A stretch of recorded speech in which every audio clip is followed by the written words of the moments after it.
सुदूरपश्चिम प्रदेशको विकासप्रति समर्पित दिनेश एफएम 93.8 मेगाहर्ट्जसँगै लम्कीको लम्की एफएम दिनेश खबरको फेसबुक पेज, अनलाइन र मोबाइलबाट समेत एकैसाथ प्रसारण भइरहेको बिहान 6:30 बजेको दिनेश खबरमा रक्षा भट्टको नमस्कार।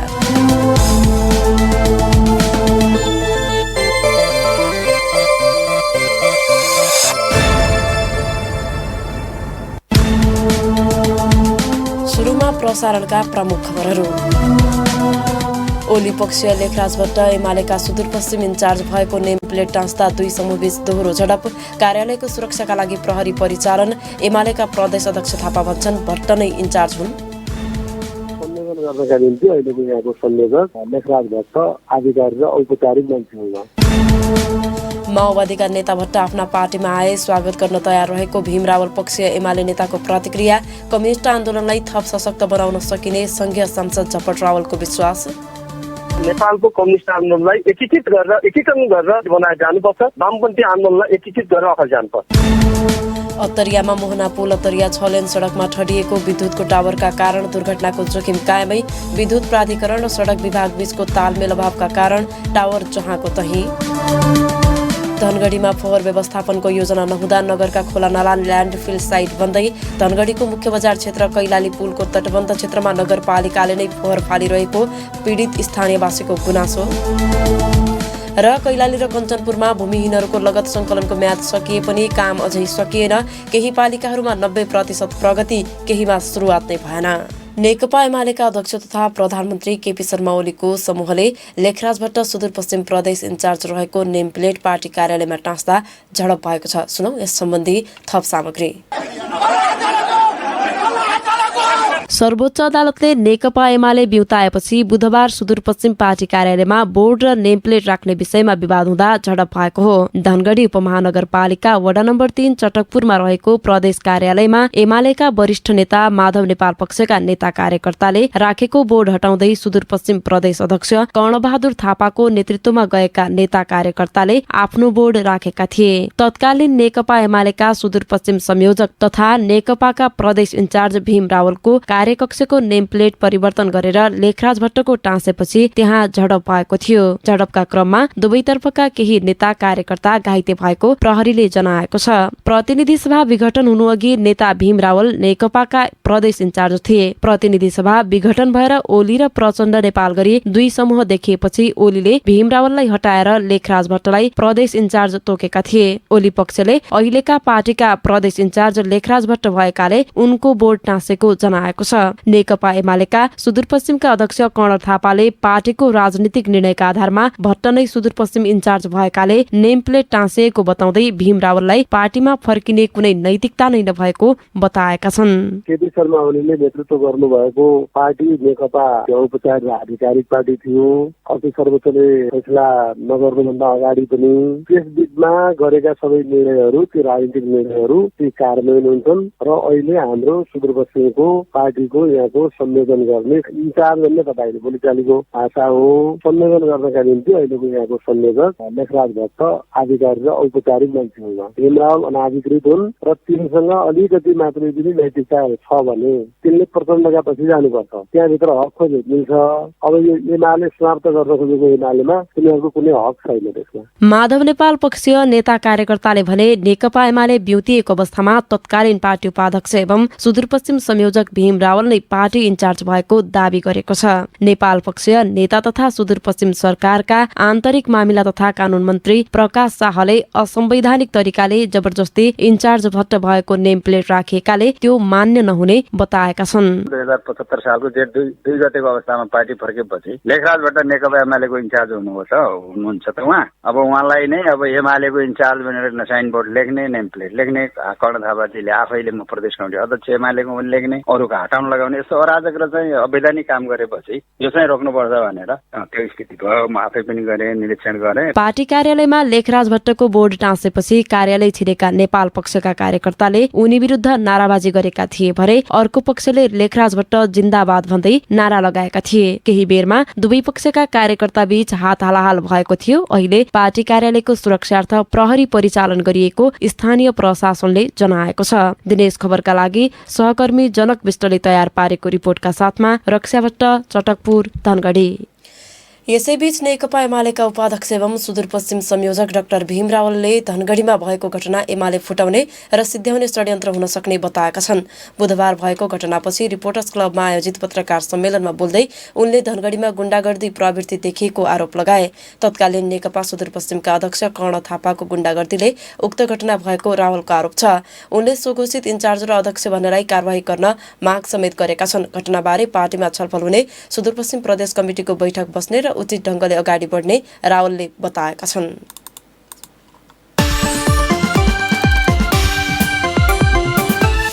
माओवादी केन्द्रका सुदूरपश्चिम संयोजक समेत रहेका उद्योग वाणिज्य तथा आपूर्ति मन्त्री लेखराज भट्ट अदालतले पार्टी बिउताएको अवस्थामा पनि एमालेका अध्यक्ष तथा प्रधानमन्त्री केपी ओलीकै पक्षमा देखिएका छन्।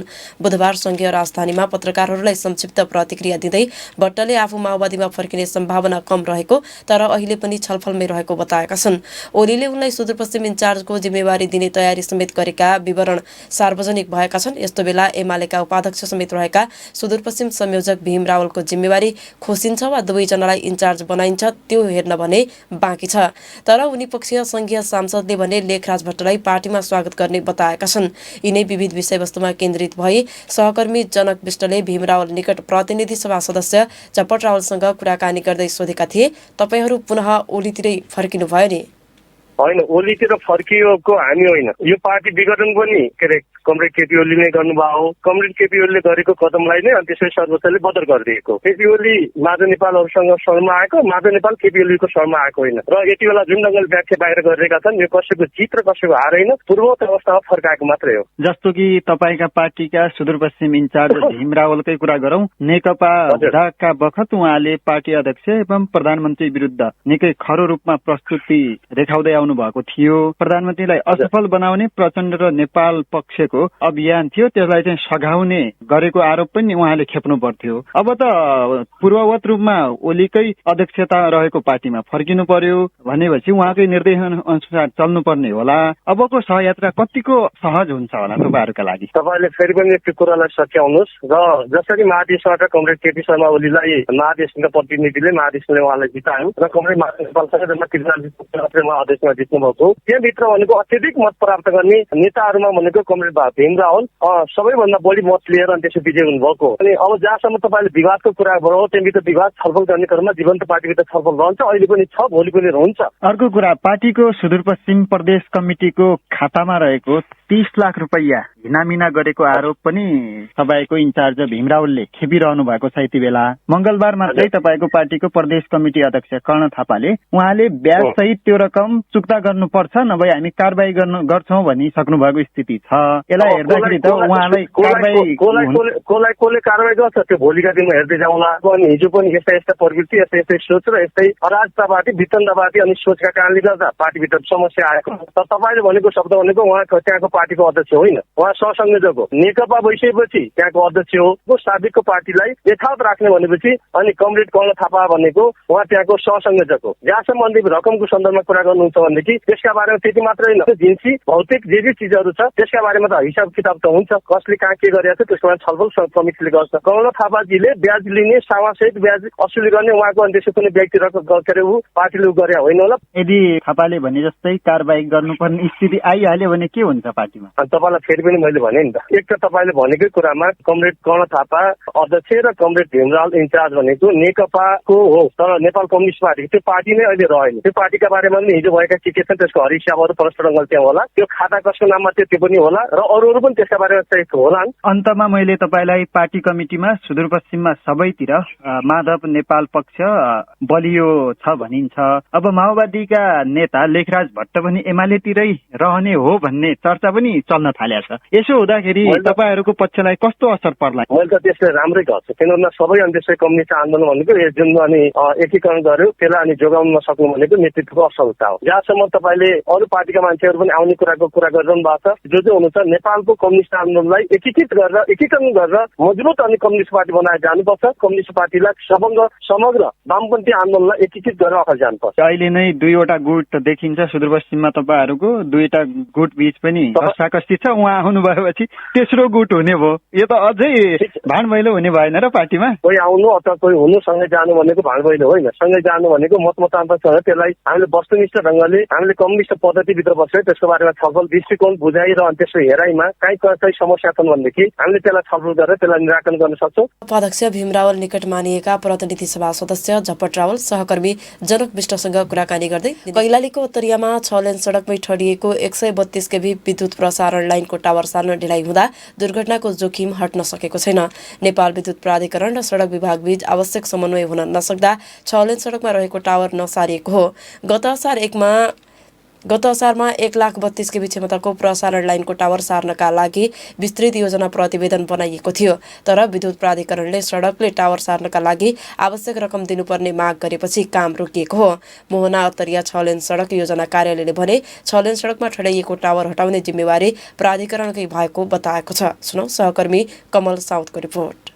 उत्तरियाबाट धनगढीतर्फ गुड्ने सबै चालक 6 लेन सडकमै रहेको प्रसारण लाइनको टावर देखेर झस्किने गर्दछन्। उक्त ठाउँमा सडक साँघुरोका कारण दुर्घटनाको जोखिम बढेको हो। त्यहाँ रहेको टावर नजिकैको सब स्टेसनभित्रै सारिदिए सडक सुरक्षित हुने देखिन्छ, तर त्यो काम कहिले हुने हो त्यो अझै कसैले भन्न सक्ने अवस्था छैन। मोहनापुल उत्तरिया सडक योजना कार्यालयका प्रमुख युवराज पोखरेलले पनि 132 केभी विद्युत प्रसारण लाइन टावरले 6 लेन सडकमा जोखिम बढाएको स्वीकारे। त्यो नडाउँदाखेरि हामीलाई त के त्यो अब जुन ट्राफिक फ्लो जसरी चाहिँ सहज रूपमा 6 लेनमा हुनु पर्यो त्यसरी त्यहाँ अलिकति ट्राफिक फ्लोमा अलिकति अप्ठ्यारो हुन्छ होइन। त्यहाँ भोलि चाहिँ दुर्घटना हुन सक्ने सम्भावना हुन्छ। त्यहाँ अब अगाडि पनि इस्यु छ अनि त्यहाँ ठ्याक्कै साइडमा पोल हुँदाखेरि त कहिलेकाहीँ अब त्यो एक्सिडेन्ट हुने सम्भावनाहरू हुन सक्छ, दुर्घटनाहरू हुन सक्ने सम्भावनाहरू हुन्छ नि त। नेपाल विद्युत प्राधिकरणले गत असार 9 गते उक्त टावर सार्नका लागि विस्तृत योजना प्रतिवेदन सडक योजना कार्यालयमा बुझाएको थियो। 3 करोड 14 लाखको विस्तृत योजना प्रतिवेदन तयार पार्दै योजना कार्यालयसँग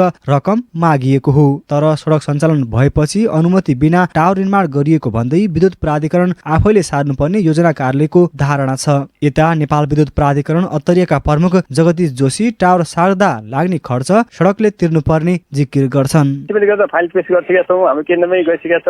अब त्यो सडक विभागबाटै त्यसको बजेटको हुनुपर्ने भन्ने हिसाबको फाइल पेश भइसक्यो। त्यो उताबाट सायद केन्द्रबाट पहल भएर होला, तर अहिलेसम्म भएको छैन। त्यस्तै हिसाबको फाइल पेश भयो हो। अब एमडी साबरबाट पनि त्यस्तै खालको कुरा भएको थियो। त्यसपछि पछिल्लो ठिक्क त मलाई अहिले थाहा भएन, त्यही हिसाबले पेश भयो फाइल पेश गर्ने बेलामा। सायद केन्द्रबाट कुरा भएर होला हुन्छ, तर अहिलेसम्म त्यो निर्णय भइसकेको छैन जस्तो लाग्छ मलाई। 2 वर्षमा निर्माण पूरा गर्ने भन्दै 2074 जेठमा सम्झौता गरिएको मोहनापुल उत्तरिया 6 लेन सडकको भौतिक प्रगति 90% तथा वित्तीय प्रगति 85% पुगेको योजना कार्यालयले बताएको छ। मोहनापुल उत्तरिया 6 लेन सडकका लागि उत्तरियादेखि 9.50 किलोमिटर सडकको 1 अर्ब 10 करोड 47 लाखमा लुम्बिनी राजेन्द्र डाफे जेबीले ठेक्का पाएको छ भने बाँकी मोहनापुलको 0 पोइन्टसम्म नागार्जुन निर्माण कम्पनीले 51 करोड 70 लाखमा सडक निर्माणको काम गर्दैछ।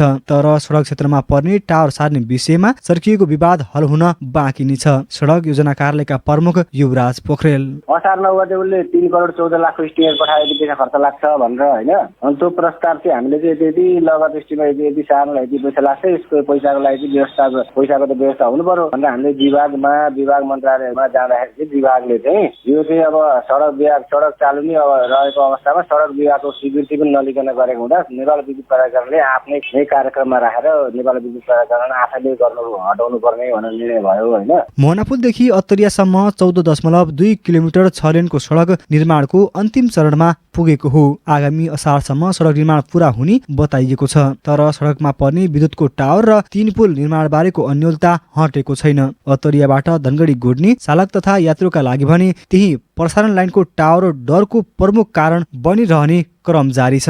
दिनेश खबरका लागि कमल साउद, धनगढी। कञ्चनपुरमा नक्कली नोट र नोट छाप्न प्रयोग गरिने मेसिनसहित प्रहरीले 1 जनालाई पक्राउ गरेको छ। जिल्लाको कृष्णपुर नगरपालिका 9 पिपरिया बस्ने 25 वर्षीय सञ्जय राणालाई नक्कली नोट छाप्न प्रयोग हुने मेसिन लगायतका अन्य सामग्रीसहित पक्राउ गरिएको कञ्चनपुरका प्रवक्ता प्रहरी नायब परीक्षक अमरबहादुर थापाले बताए। उनका अनुसार विशेष सूचनाका आधारमा करिब 10 बजेतिर रातिको समयमा पक्राउ गरिएका राणाको साथबाट 1000 का 2वटा र 100 का 2वटा गरेर 4वटा नक्कली नोट बरामद गरिएको हो। निजलाई नियन्त्रणमा लिएर थप अनुसन्धान भइरहेको प्रहरीले जनाएको छ। महानगर बन्ने क्रममा रहेको धनगढीमा फोहोर मैला व्यवस्थापनको योजना कार्यान्वयन नहुँदा नगरका विभिन्न खोला नाला ल्यान्डफिल साइटमा भइरहेको भन्दै नगरवासीले फेरि दुखेसो पुग्न थालेका छन्। उपमहानगरपालिकाले धनगढीको मुख्य बजार क्षेत्र रहेको कैलाली पुलको तटबन्ध नजिकै फोहोर विसर्जन गर्न थालेपछि जनआक्रोश बढेको हो। नदी नालामा फोहोर मैला फ्याँक्दा नजिकैका बस्तीमा मात्र होइन, पानीमा पनि दुर्गन्ध फैलिएर मानिसदेखि जलचर प्राणी सम्मको प्रदूषणको चपेटामा परेका छन्। फोहोर मैला र दुर्गन्धका कारण धनगढीमा स्वास्थ्य समस्या आउला कि भन्ने भय उत्पन्न भएको छ। सुनौ सहकर्मी नारायण अवस्थीको रिपोर्ट। धनगढी उपमहानगरपालिका वडा नम्बर 1 को कैलाली पुल रहेको कैलाली टोलको खोला किनारमा 17 लाख रुपियाँ खर्चेर तटबन्ध निर्माण गरिएको छ। ग्याबिन जालीले गरिएको तटबन्धमा माटो या बालुवाले भरान गर्नुपर्नेमा त्यसो नगरी नगर क्षेत्रबाट संकलन गरिएको फोहोर मात्रै फाल्ने काम स्वयं नगरपालिकाले नै गरेको छ, जसका कारण स्थानीयवासीले दुर्गन्धका साथै झिंगा र लामखुट्टेको आक्रमणको सामना गर्नु परिरहेको छ। त्यस क्षेत्रमा रहेको आरएस इलेक्ट्रोनिक्सका सञ्चालक व्यवसायी रमेश साउद हालेर यसले भरान गर्ने भन्यो, तर सर अहिले 1.5 देखि 2 महिना भइसक्यो, अहिलेसम्म यो फोहोर व्यवस्थापन भएको छैन, जसका कारणले हामीले बिहानदेखि बेलुकासम्म बस्न गाह्रो हुन्छ। फोहोरका लागि हामीले धेरै ठाउँ फोन पनि गरे हैन, फोन गरेपछि हुन्छ भन्यो, अहिलेसम्म केही पनि यसको समाधान निस्केको छैन। सो क्षेत्रका व्यवसायीले दुर्गन्धका कारण आफ्नो पसलमा मान्छेहरू आउनै छोडेको बताएका छन्। नगरपालिकालाई पटक पटक अनुरोध गर्दा समेत सुनवाई नभएको भन्छन् अर्का व्यवसायी चन्द्रबहादुर विश्वकर्मा। फोहोरको कारणले हाम्रो व्यापारमा धेरै असर परेको छ र आउने ग्राहक पनि जब त्यहाँको फोहोरको गन्धले गर्दा पनि ग्राहक त्यहाँदेखि रिटर्न गर्छ। धनगढी नगरमा रहेको कैलाली, सुकुटी, शिवनगर लगायतका खोला नाला किनार र सडक किनारमा समेत जथाभावी फोहोर फाल्ने क्रम समेत बढेको देख्न सकिन्छ। नगरवासीले भनी नगरपालिकाले फोहोर व्यवस्थापनको योजना नै नबनाएको कारण आफूहरूले हानिकारक मानिएका प्लास्टिक समेत बाध्य भएर जलाउनु परेको बताएका छन्। धनगढीको उत्तर भेडीका गीता साउद। डेली त सबैको हुँदैन फोहोर हैन, कहिले काहीँ हुन्छ। हप्ताको एक दिन चोकमा जम्मा गर्ने, यति बजे गाडी आउने, यति बजे फाल्ने, चोकमा यस्तो चोकमा जम्मा गरेर यति बजे ट्र्याक्टर आउने, त्यो सामान ल्याएर त्यो ट्र्याक्टरमा फालिदिने भनेर त्यही भन्न चाहन्छु। धनगढी उपमहानगरपालिकाले भने फोहोर व्यवस्थापनको योजना अगाडि बढ्न नसक्दा फोहोर व्यवस्थापन गर्न समस्या भएको जनाएको छ। तर कैलाली टोलमा भने टोल विकास समितिको अनुरोधमै खाडलपूर्ण फोहोर फालेको स्पष्ट पारेको छ। धनगढी उपमहानगरपालिकाका प्रवक्ता सन्तोष मुडवरीले छिट्टै कैलाली टोलको फोहोर पुर्ने बताएका छन्। उनले घनाबस्ती भएको धनगढीमा फोहोर व्यवस्थापन गर्नु निकै चुनौतीपूर्ण भएको, तर सार्वजनिक निजी साझेदारीको प्रारूपमा फोहोर व्यवस्थापनको योजना छिट्टै अगाडि बढाइने बताएका छन् प्रवक्ता मुडभरी।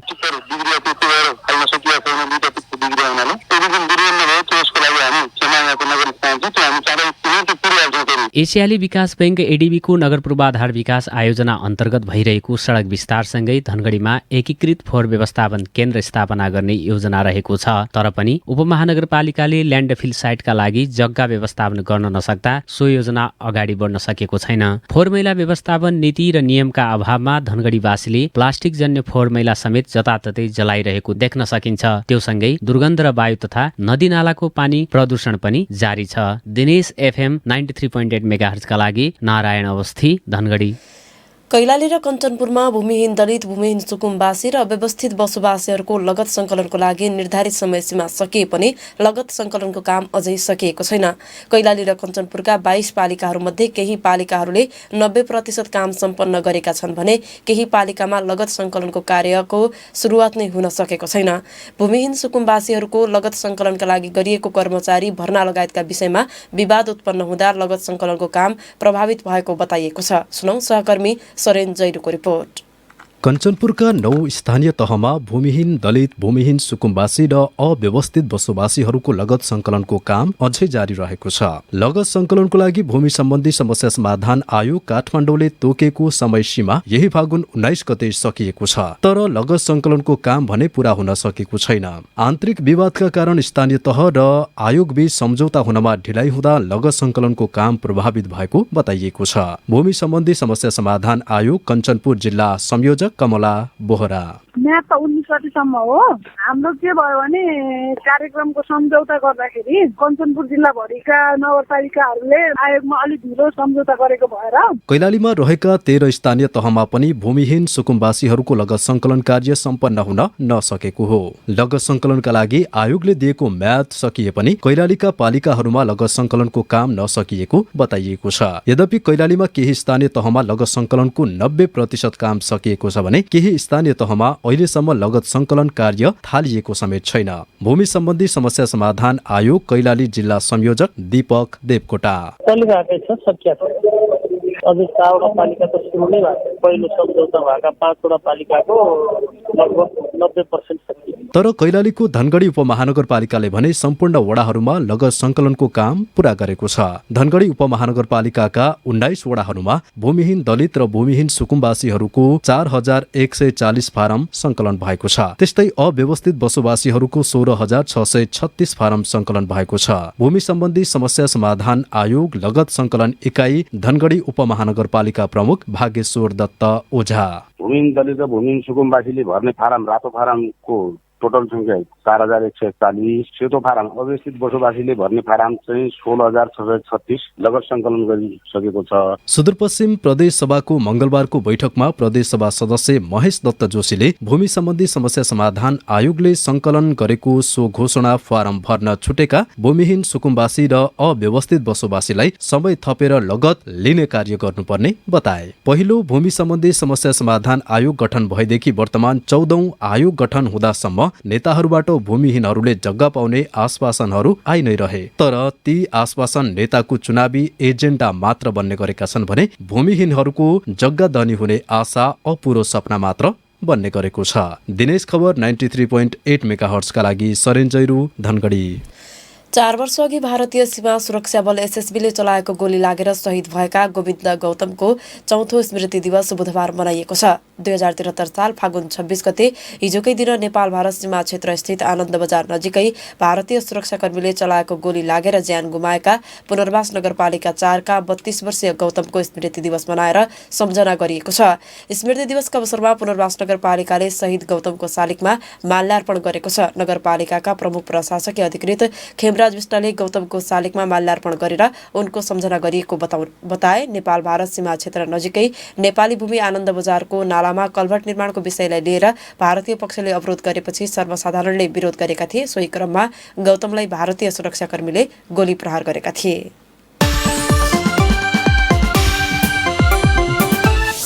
कैलाली कारागारमा कैदीबन्दी बीच दोहोरो झडप भएको छ। विभिन्न मुद्दामा कैद भुक्तान गरिरहेका कैदी र पूर्वपक्षका लागि थुनामा रहेका बन्दीको 2 समूह बीच दोहोरो झडप भएको हो। सोही क्रममा एक समूहले कारागार प्रशासनलाई निवेदन दिँदै आफूहरूको ज्यान सुरक्षाको माग गरेको छ।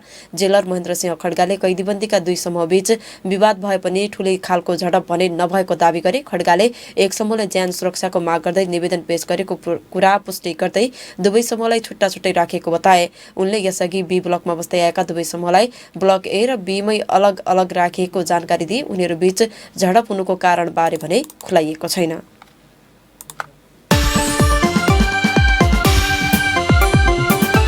र अब खेल खबर। धनगढीमा जारी विद्यालय स्तरीय राष्ट्रिय क्रिकेट प्रतियोगिता Chandika group little flower premier लिगमा सेमिफाइनलिस्ट समीकरण पूरा भएको छ। हिजो भएको खेलमा होलील्यान्ड स्कुललाई पराजित गर्दै कञ्चनपुरको शारदा सरस्वतीले अन्तिम 4मा स्थान पक्का बनाएपछि सेमिफाइनल समीकरण पूरा भएको हो। हिजो भएको लिग चरणको अन्तिम खेलमा शारदा सरस्वतीले होलील्यान्ड स्कुललाई 22 रनले पराजित गरेको। 149 रनको विजयी लक्ष्यसहित मैदानमा उत्रिएको होलील्यान्डले 20 ओभरमा सबै विकेट गुमाउँदै 126 रन मात्रै बनाउन सक्यो। यसअघि नै धनगढीको लिटल फ्लावर, बौनियाको बालबाटिका र काठमाडौँको हिमालयन व्हाइट हाउस प्रतियोगिताको सेमिफाइनलमा प्रवेश गरिसकेका छन्। 28 गते हुने पहिलो सेमिफाइनलमा शारदा सरस्वती र हिमालयन व्हाइट हाउस भिड्नेछन् भने दोस्रो सेमिफाइनलको खेल लिटल फ्लावर र बालबाटिका बीच हुनेछ। लिटल फ्लावर स्पोर्ट्स एन्ड इभेन्ट्सको आयोजनामा धनगढीको संघीय प्रहरी इकाइ कार्यालयको खेल मैदानमा भइरहेको 5औं संस्करणको प्रतियोगिताको फाइनल खेल 29 गते हुनेछ। अन्तमा प्रसारणका प्रमुख खबरहरू पुनः एकपटक। ओली पक्ष लेखराज भट्ट एमालेका सुदूरपश्चिम इन्चार्ज भएको नेम प्लेट टाँच्दा 2 समूहबीच दोहोरो झडप। कार्यालयको सुरक्षाका लागि प्रहरी परिचालन। एमालेका प्रदेश अध्यक्ष थापा भन्छन् भट्ट नै इन्चार्ज हुन्। माओवादीका नेता भट्ट आफ्ना पार्टीमा आए स्वागत गर्न तयार रहेको भीम रावल पक्ष एमाले नेताको प्रतिक्रिया। कम्युनिस्ट आन्दोलनलाई थप सशक्त बनाउन सकिने संघीय सांसद झपट रावलको विश्वास। अतरियामा मोहना पुल अतरिया 6 लेन सडकमा ठडिएको विद्युतको टावरका कारण दुर्घटनाको जोखिम कायमै। विद्युत प्राधिकरण र सडक विभाग बीच तालमेल अभावका कारण जहाँको तहीँ। धनगढीमा फोहोर व्यवस्थापनको योजना नहुँदा नगरका खोला नाला ल्यान्डफिल साइट बन्दै धनगढीको मुख्य बजार क्षेत्र कैलाली पुलको तटबन्ध क्षेत्रमा नगरपालिकाले नै फोहोर फालिरहेको पीडित स्थानीयवासीको गुनासो। र कैलाली र कञ्चनपुरमा भूमिहीनहरूको लगत सङ्कलनको म्याद सकिए पनि काम अझै सकिएन। केही पालिकाहरूमा 90% प्रगति, केहीमा सुरुवात नै भएन। यस दिनेश खबरका साथमा मेडलाइफ तपाईसँगै जीवनमा अघि बढ्दै।